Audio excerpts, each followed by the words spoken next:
السلام علیکم ورحمۃ اللہ وبرکاتہ۔ معزز سامعین، سن 8 ہجری 19 رمضان مقام مر الزہران سرکار کی فوج براجمان کہ مکہ کا سردار اسلامی لشکرگاہ میں جان کی امان لینے کے لیے حاضر ہوتا ہے۔ حضرت عباس اسے گرفتار کرتے ہیں، حضور کی بارگاہ میں پیش کرنے کے لیے تیار کرتے ہیں۔ حضور کی بارگاہ کے در اور اس قیدی کی قسمت کے پر ایک ساتھ کھلتے ہیں۔ ایک طرف میرے آقا نامدار، دوسری طرف مکہ کا سردار، ایک داتا ایک طلبگار۔ یہ بارگاہ رسالت ہے صدر علی وقار، سائل امان لینے آتا ہے، ایمان لے کر جاتا ہے۔ مگر رکیے کہ ابھی حضور کی نوازشات کا سلسلہ جاری ہے۔ کیسا منظر ہے، کیسا خوش نصیب بھکاری ہے کہ آج سے ٹھیک 1437 سال پہلے رمضان المبارک کا دن ہے۔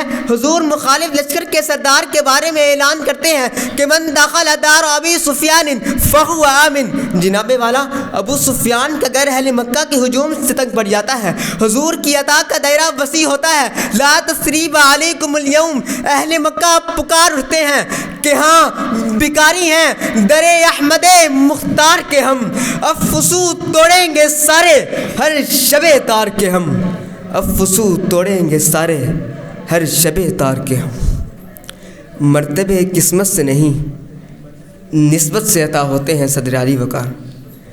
بھکاری شاہ روم کا ہو تو رسوائے زمانہ، ان کے در کا ہو تو فاتح خیبر۔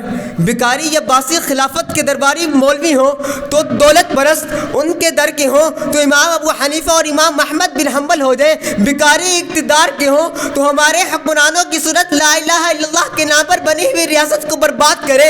ان کے در کے ہوں تو برکائے خان منگول کی صورت ایشیائے کچک کو اسلام سے روشناس کرا دے۔ بھکاری طاقت کے ہوں تو افغانستان کو کٹپتلی حکومت کی صورت تباہ کرے۔